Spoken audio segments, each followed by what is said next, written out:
Ravi de vous retrouver ce soir pour cette nouvelle session d'information sur les antennes de Télé Congo. Madame, Monsieur, bonsoir et bienvenue dans votre journal. Au sommaire, 15 projets de loi et de décrets à caractère socio-économique ont été examinés et adoptés ce mercredi à l'occasion de la réunion du Conseil des ministres tenue sous la haute autorité du président de la République, Denis Sassou Nguesso. Et puis la mission conjointe d'évaluation finale de réponse à la crise humanitaire qu'a connue les départements du Nord Congo l'année dernière a atterri ce matin à Ouesso pour récolter les informations nécessaires à la rédaction d'un plan de relèvement. La correspondance de Rech Moussa est à suivre dans ce journal. Voilà pour les éléments de la titraille, place à présent aux détails. Au Sénat, le président de cette institution a échangé ce mercredi avec le haut-commissaire du comité de pilotage de l'université de Luango. Pierre Ngolo et Hilaire Bouoyi ont échangé sur le niveau d'exécution des travaux de construction de cette université. On fait le point avec Florent Anguelé. Lancé le 29 février de cette année par le président de la République, Denis Sassou Nguesso, les travaux de l'université de Luango dans le département du Kwilu vont bon train. L'exécution de ces travaux a été au centre de l'entrevue de ce jour entre le président du Sénat, Pierre Ngolo, et le haut-commissaire du comité de pilotage de l'université de Luango, Hilaire Bouoyi. Que les travaux avancent normalement. Il est prévu que ces travaux s'exécutent pendant 24 mois.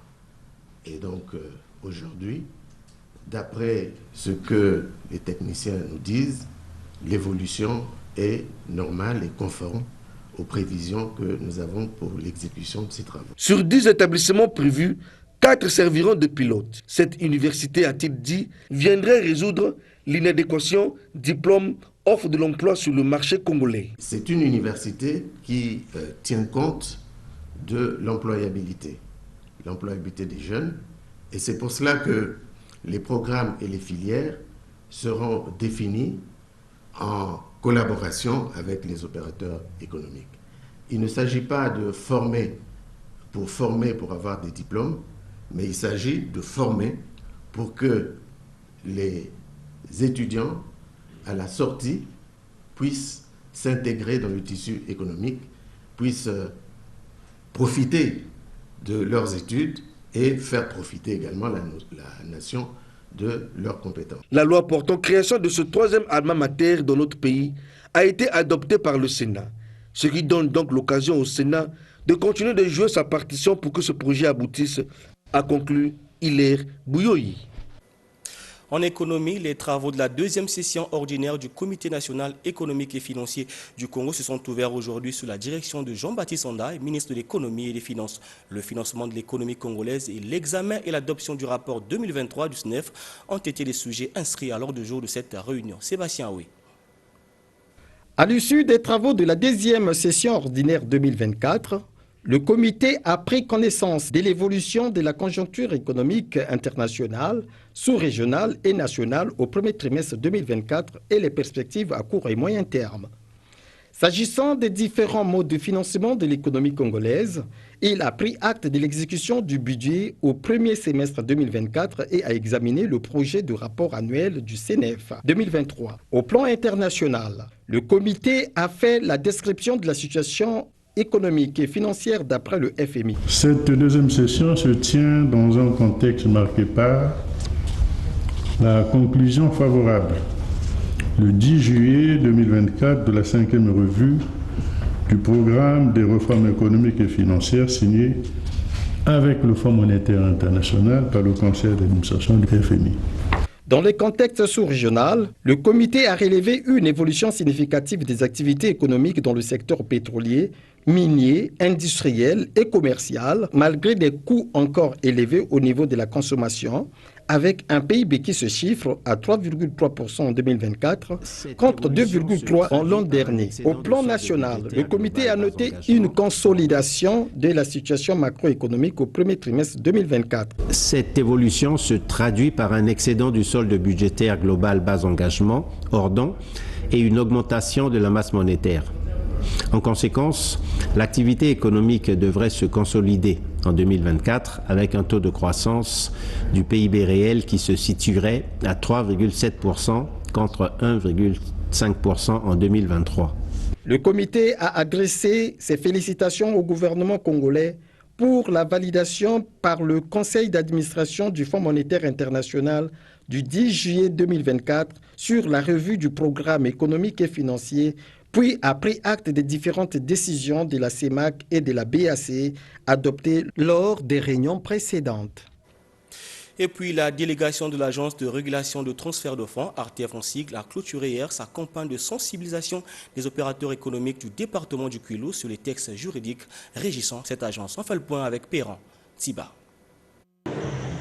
Après ces deux pointes noires, les opérateurs économiques impliqués dans le secteur des transferts de fonds du département du Kwilu ont été sensibilisés sur la nécessité de se conformer aux textes juridiques et réglementaires de l'Agence de régulation des transferts de fonds. Cela au cours d'une campagne de proximité qui était aussi une opportunité pour les initiateurs de faire la promotion de cette entité financière, maillon capital de diversification de l'économie nationale. Cette sensibilisation vient à point nommé pour vous donner les arcanes, l'information contenue dans le décret, dans les textes de loi. On fait le porte-à-porte pour vous apporter cette réglementation.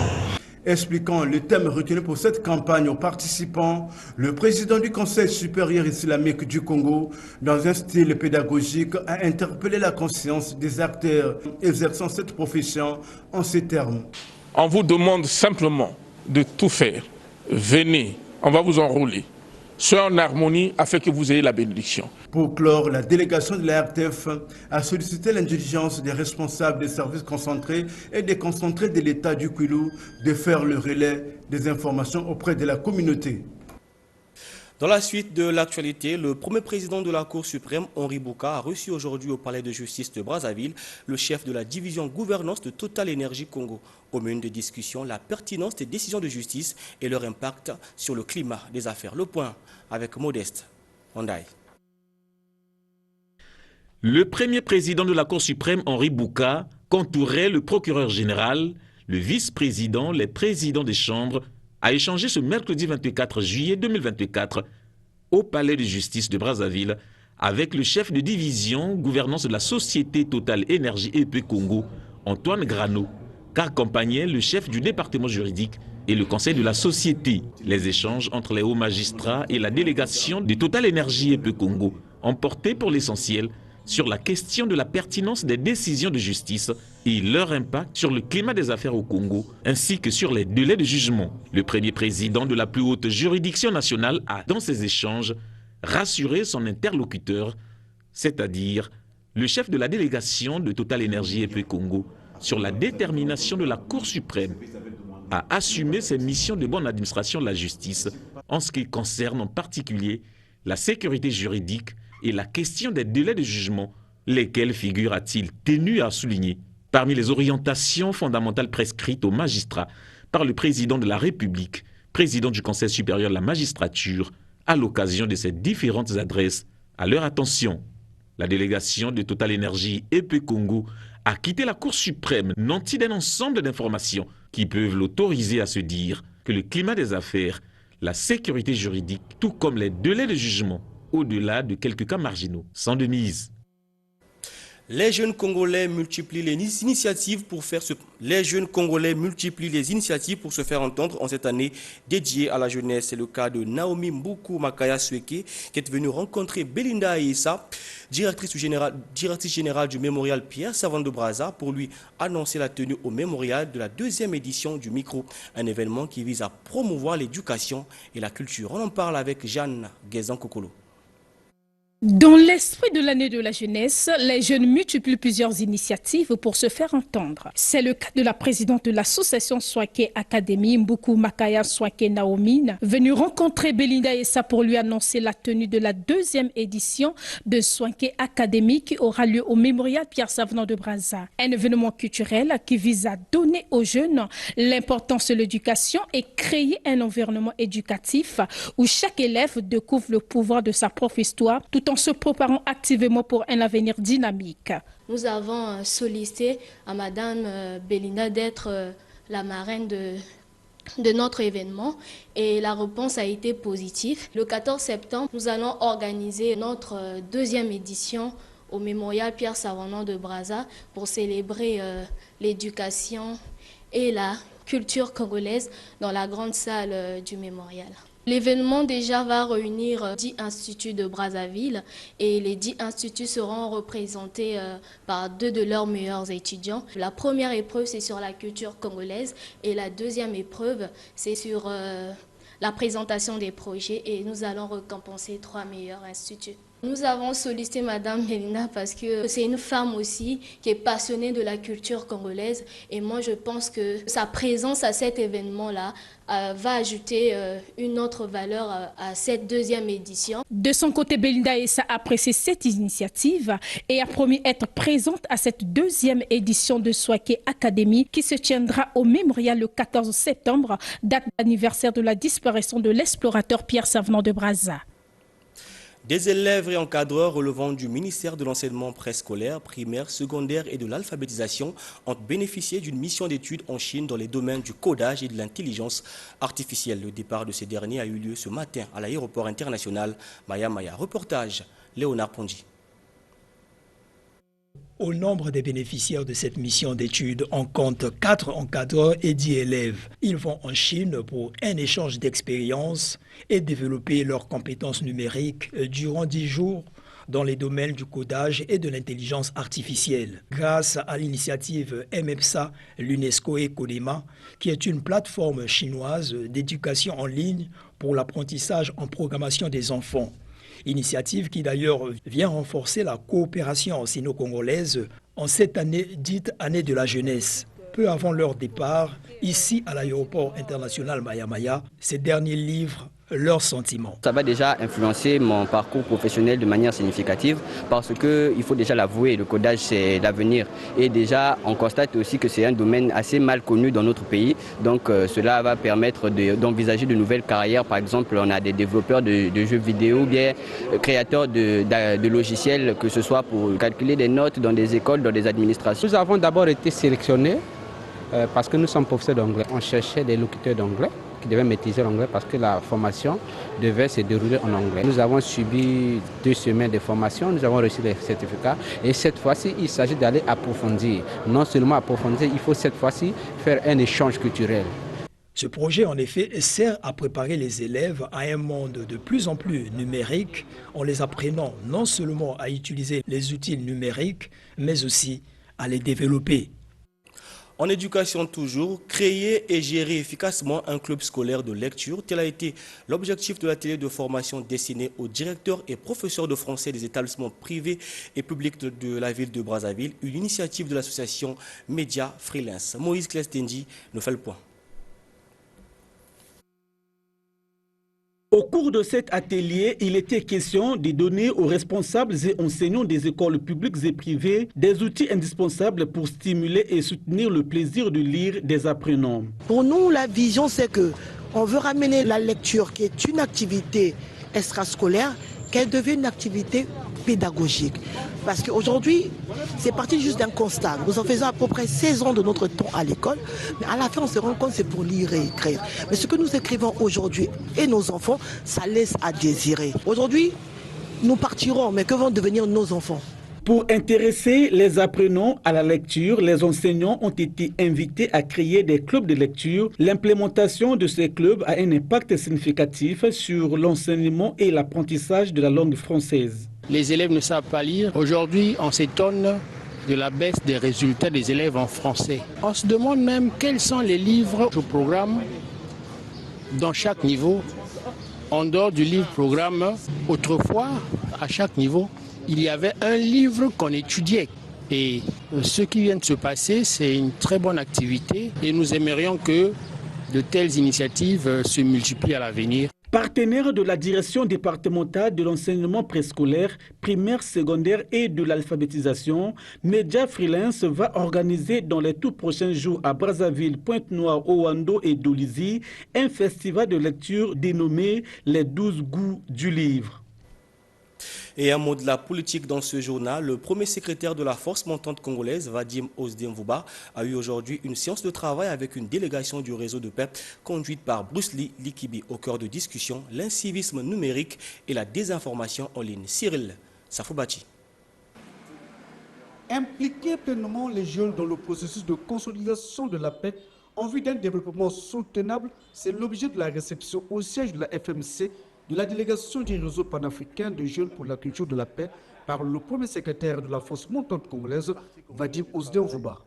Sur la table de discussion entre la branche juvénile du PCT et cette frange juvénile de la société civile, la lutte contre l'incivisme dans les réseaux sociaux. Les jeunes se donnent à tout et en tout cas cela crée de sérieux problèmes dans notre société. Voilà pourquoi nous avons rencontré le premier secrétaire de la force montante parce que nous savons que la FMC c'est une grande organisation de jeunesse et à travers les actions que nous allons mener ensemble avec la FMC, nous croyons, nous en tant que réseau panafricain des jeunes, nous allons toucher plus de jeunes. La démarche inclusive politique et société civile est saluée par le premier secrétaire de la force montante congolaise, Vadim Ousdien-Vouba. Grâce au camarade président Denis Sassou Nguesso, nous vivons dans un pays où règne la paix, où règnent les valeurs démocratiques, mais par-dessus tout la tolérance. Malheureusement, face à ce trop-plein de tolérance, voilà qu'il y a des acteurs malveillants, des citoyens mal intentionnés qui nourrissent cette désinformation en ligne, qui propagent au quotidien sur la toile le venin de la subversion, pouvant hélas mettre à mal la stabilité de nos institutions. Il est impérieux d'activer cette lutte et de requérir l'engagement de jeunes. Et nous, face à ça, il nous faut réagir avec la plus grande fermeté, avec le plus grand engagement qui soit. La sensibilisation des leaders élargie à la base sur les valeurs civiques et la législation sont les moyens retenus.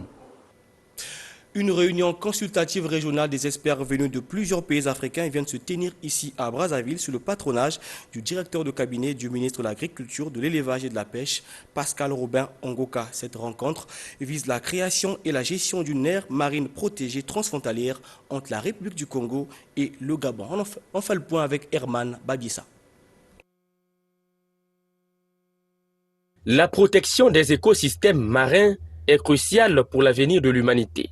En tout cas, la réalité dans les aires marines en Afrique est inquiétante à cause de l'action de l'homme. Ici, les experts, politiques et cadres venus des administrations publiques voudraient développer des stratégies pour la création, la mise en œuvre et la gestion d'une aire marine protégée transfrontalière entre les républiques du Congo et du Gabon. L'atelier d'aujourd'hui est important dans la mesure où il vise à rendre opérationnelle la stratégie africaine de l'économie bleue. L'UABIRA aide les États membres de l'Union africaine et les communautés économiques régionales à faire progresser la coopération régionale dans la gestion des ressources aquatiques transfrontalières partagées.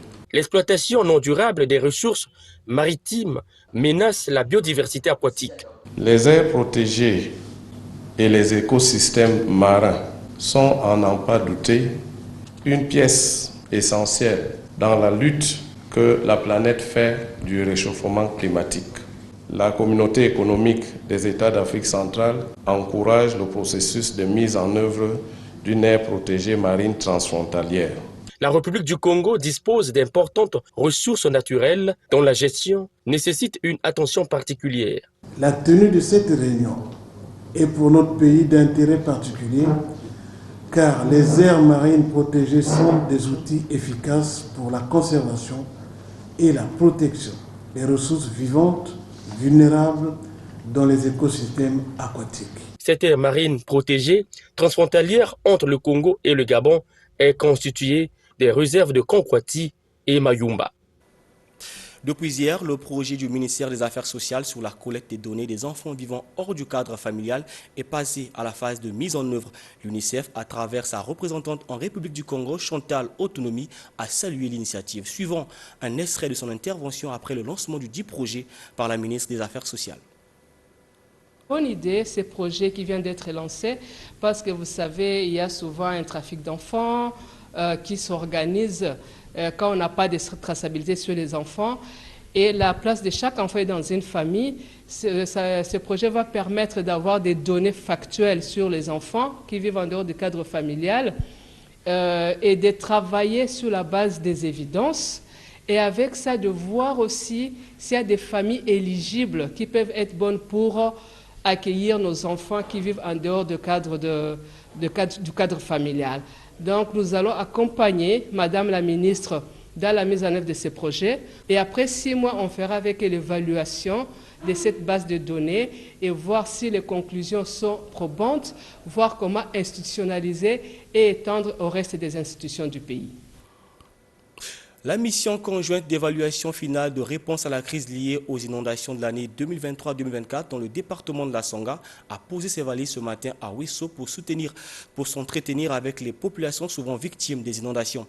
Objectif, récolter les informations sur la base desquelles sera produite une stratégie de relèvement. Rech Moussa. Nous sommes ici au quartier 14, à Nzalangoy, premier arrondissement de la ville de Ouesso. Près d'une centaine de ménages ayant reçu l'assistance du gouvernement lors des inondations de 2023 se sont mobilisés au domicile du chef du quartier pour répondre à l'appel des humanitaires venus pour une mission d'évaluation et de collecte des données en vue de l'élaboration de la stratégie de relèvement post-inondation.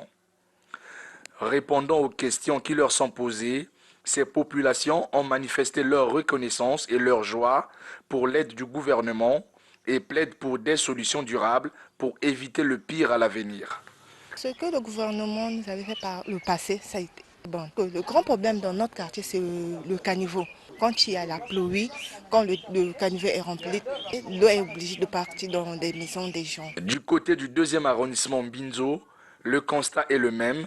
Le manque de canalisation sur les grandes artères construites pendant la municipalisation accélérée serait à l'origine des malheurs des populations. Jean-Jules Okungu, habitant le quartier Birankiem, avait perdu 2 de ses proches lors des inondations de décembre 2023. La seule chose que nous, on n'est pas très contents, c'est que l'embouteillage, les eaux, les pluies qui nous inondent. Et toutes les maisons sont cassées. Et lui-même, 2 cadavres. Ce jour-là, il avait beaucoup plu. Je n'avais pas de moyens possibles pour aller quelque part. Plusieurs personnes ont préféré trouver refuge ailleurs, abandonnant ainsi leur habitation malgré l'aide apportée par le gouvernement. Si une solution rapide n'est pas trouvée, ces populations redoutent encore le pire lors des prochaines pluies. Dans l'Interland toujours, le préfet du département du Niari, Gilbert Mwanamwanda, et les corps constitués du 10 départements ont pris part le week-end dernier à la cérémonie de réouverture du restaurant-bar complexe hôtelier Le Tarmac. Joseph Kondi. Autrefois fermé pour les travaux de rénovation, le restaurant-bar Le Tarmac inspire désormais confiance. D'où la présence des autorités préfectorales, municipales et départementales du Niari à sa réouverture. À l'occasion du lancement de ce nouveau restaurant de l'hôtel Tarmac, je voudrais, au nom de l'ensemble des travailleurs, vous souhaiter la cordiale bienvenue dans ces lieux. Vous voyez toutes les améliorations qui ont dû être faites depuis 2012 jusqu'à maintenant. Soucieux d'accompagner les opérateurs économiques du Niari, pourvoyeurs d'emplois aux jeunes, le préfet Gilbert Mwanamwanda a souhaité que tout travail s'exerce dans le respect des lois et règlements de la République. Dans les objectifs du préfet que je suis, c'est accompagner tout citoyen congolais et davantage tout enfant de ce département qui se bat pour soigner l'image de notre département, à l'accompagner pour qu'il arrive à ses objectifs.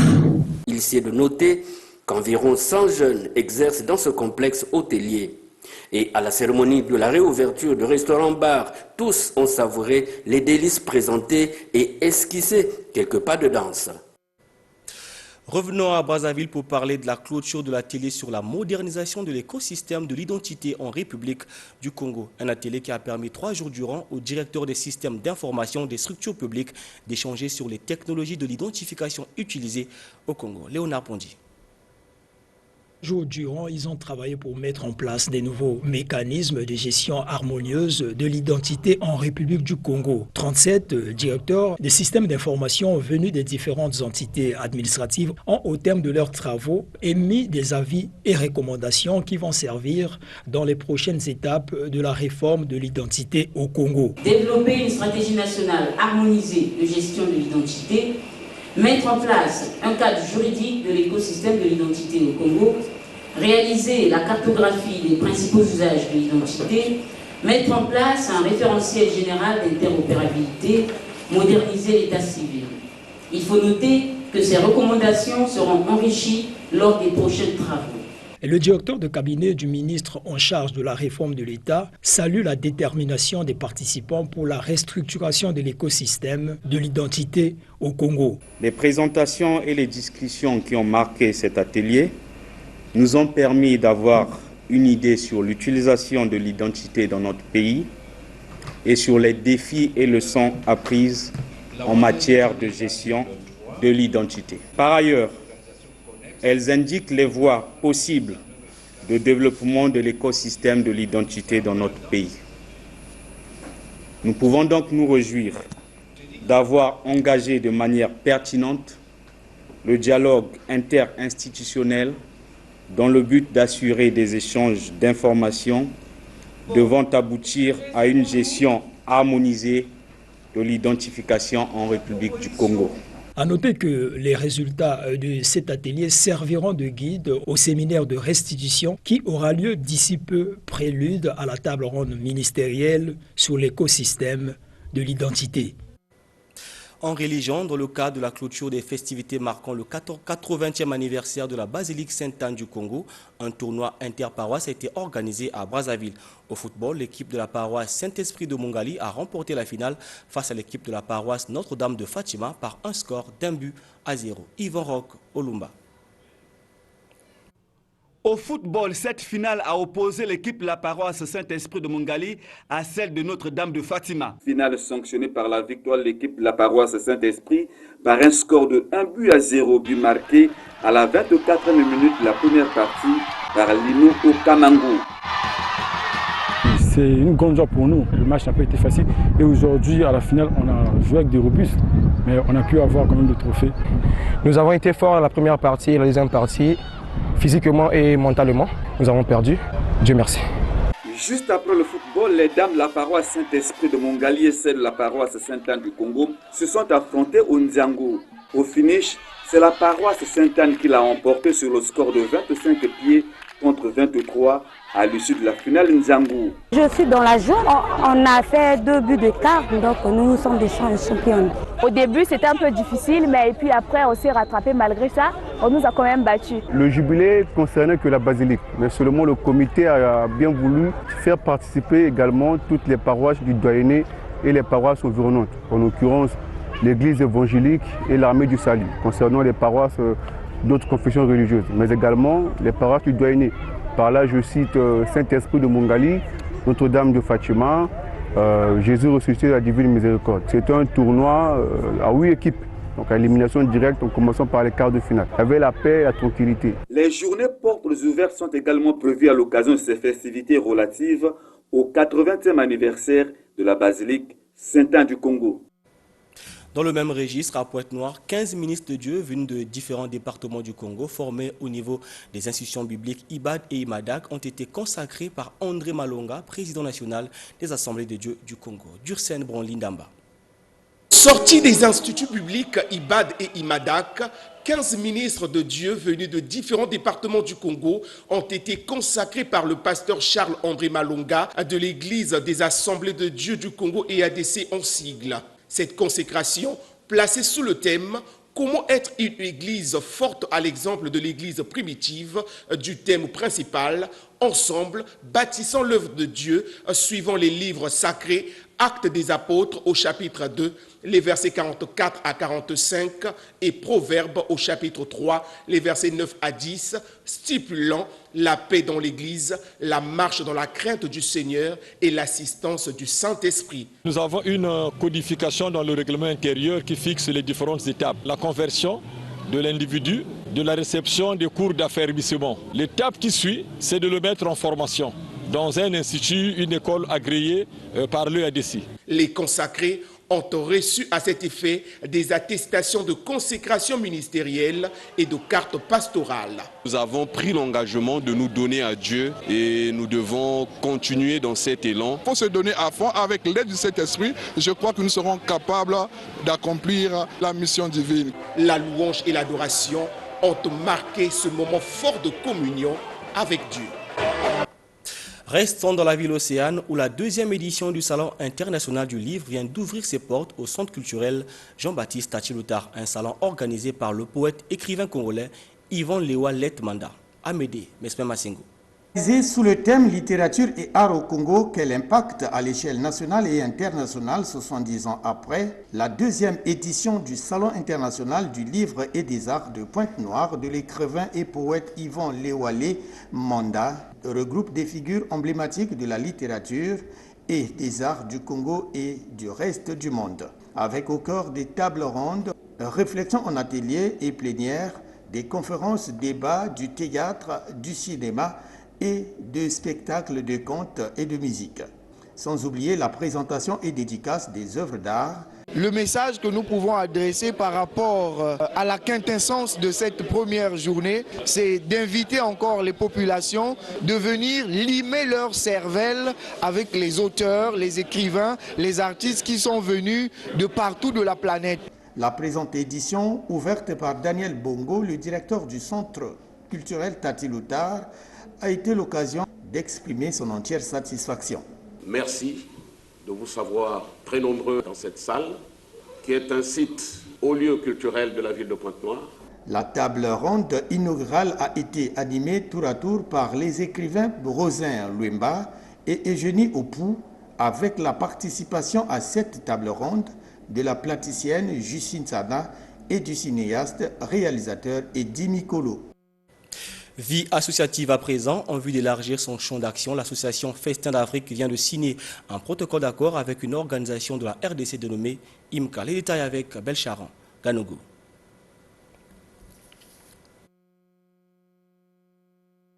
Ce partenariat entre l'association Festim Afrique, Festival d'images d'Afrique, et l'association UMICA-IWICA, Union chrétienne de jeunes gens et des femmes, vise à permettre à Festim d'étendre son champ d'action au-delà du national vers l'international. L'objectif principal est de favoriser la tenue d'une conférence internationale sur l'importance de la diplomatie d'affaires et de l'entrepreneuriat des jeunes en Afrique. Nous avons trouvé qu'il y a une convergence d'idées dans ce qu'ils sont en train de faire. Nous nous sommes dit, pourquoi ne pas, parce qu'ils ne sont pas présents au niveau de la RDC, pourquoi ne pas mettre notre contribution à profit pour que les objectifs de Festim soient atteints. Cette conférence aura lieu du 6 au 9 novembre à Brazzaville et du 12 au 13 à Kinshasa, sous le patronage du ministère des Petites et Moyennes Entreprises et de l'Artisanat de la République du Congo, dans le but de stimuler l'écosystème entrepreneurial en milieu juvénile. Cette édition demande à ce que nous ayons un point focal en RDC qui va assurer le relais de quelques préoccupations. Dans notre objectif, nous voulons créer 1000 emplois à travers nos partenaires qui nous accompagnent déjà. Diverses activités seront prévues, y compris le lancement officiel de la conférence lors d'une soirée de gala qui vise à collecter des fonds ainsi que d'autres initiatives. Réunion du Conseil des ministres mercredi 24 juillet 2024 au Palais du Peuple sous la haute autorité du président de la République, Denis Sassou Nguesso. 15 projets de loi et de décrets à caractère socio-économique ont été examinés et adoptés. Meroli Bali. La performance des administrations publiques, une ambition affichée par le gouvernement. Pour y parvenir, l'État multiplie des stratégies et initiatives. C'est le cas du Forum sur la gouvernance publique, dont la première édition s'est déroulée du 5 au 8 décembre 2022. Cet espace de réflexion qui permet aux différents acteurs du secteur public de formuler des avis pour améliorer les prestations des administrations publiques vient d'être institutionnalisé en Conseil des ministres. Le gouvernement a opté depuis quelques années pour la rationalisation et l'amélioration de la gouvernance publique. Celle-ci repose sur la logique de performance par la mise en œuvre des dispositions de la loi du 10 octobre 2019 d'orientation de la performance de l'action publique. Le ministère du Contrôle d'État a organisé pour ce faire un forum national sur la gouvernance publique du 5 au 8 décembre 2022, assises qui ont réuni les parties prenantes et des experts autour des problématiques du contrôle d'État, de la qualité du service public et de la lutte contre les antivaleurs. Il s'agissait de recueillir les contributions des parties prenantes et de formuler les enjeux prioritaires et plans d'action à mettre en œuvre. Afin d'assurer l'atteinte de ces objectifs, le gouvernement souhaite donc, par la présentation de ce texte, pérenniser la tenue de ce forum, c'est-à-dire rendre ce forum régulier. Autre affaire adoptée en Conseil des ministres, le projet de décret fixant les conditions et les modalités d'organisation de concours de recrutement dans la fonction publique. Ce texte définit le concours de recrutement dans la fonction publique comme un mode de sélection qui permet de choisir les meilleurs parmi les candidats remplissant certaines conditions en vue de l'attribution de postes d'emploi dont le nombre est limité. Le Conseil des ministres a également adopté 7 projets de décret au titre du ministère des Affaires foncières et du domaine public. Le premier dossier concerne le garage administratif. Cette propriété a été sollicitée par l'Organisation mondiale de la santé, OMS en sigle, qui veut y ériger une annexe de son siège. Le Conseil des ministres est ainsi invité à donner une suite favorable à cette requête, conforme à l'accord de siège conclu en 1952 avec cette organisation. Le deuxième dossier porte sur le terrain situé à l'entrée de Dolisie. L'Église catholique veut l'acquérir pour y ériger un établissement scolaire, une clinique moderne, une maison de retraite, une église et un évêché. Ce projet induira la création de 300 emplois directs. À cette réunion, les membres du Conseil des ministres ont également suivi 4 communications. Suivez. Lors de sa réunion du 10 juillet 2024, réunion récente, tenue à Washington aux États-Unis, le Conseil d'administration du Fonds monétaire international a approuvé la 5e revue du dossier Congo. Cette approbation permet le décaissement immédiat de 43 millions de dollars américains, soit environ 25 milliards de francs CFA. Ce qui porte le total des décaissements au titre de la facilité élargie de crédit et de la part du Fonds monétaire à 393 millions de dollars américains, soit environ 236 milliards de francs CFA. Pour rappel, les précédentes revues ont été approuvées respectivement le 24 juin 2022, le 6 février 2023, le 19 juillet 2023 et le 21 décembre 2023. Cette approbation récente du 10 juillet 2024 a été conditionnée par la prise de mesures préalables par les pouvoirs publics congolais, telles que la réorganisation complète de la Caisse congolaise d'amortissement, ainsi que d'autres mesures de bonne gouvernance. Malgré quelques faiblesses résiduelles constatées, le conseil d'administration du FMI a encouragé les autorités congolaises à maintenir le cap des réformes engagées. Et au titre des mesures individuelles, le Conseil des ministres a procédé à une nomination au ministère de la Défense nationale. Est ainsi nommé président du comité de direction de l'école de génie travaux, M. Louis Bakabadio, conseiller spécial du président de la République, chef du département de l'éducation, de la recherche scientifique et de l'innovation technologique. Collaboration rédactionnelle d'Eric Oubama-Kiebo, c'est la fin de cette édition. Merci à vous de l'avoir suivi. Merci aux équipes en régie. Je vous retrouve très prochainement sur les antennes de Télé Congo.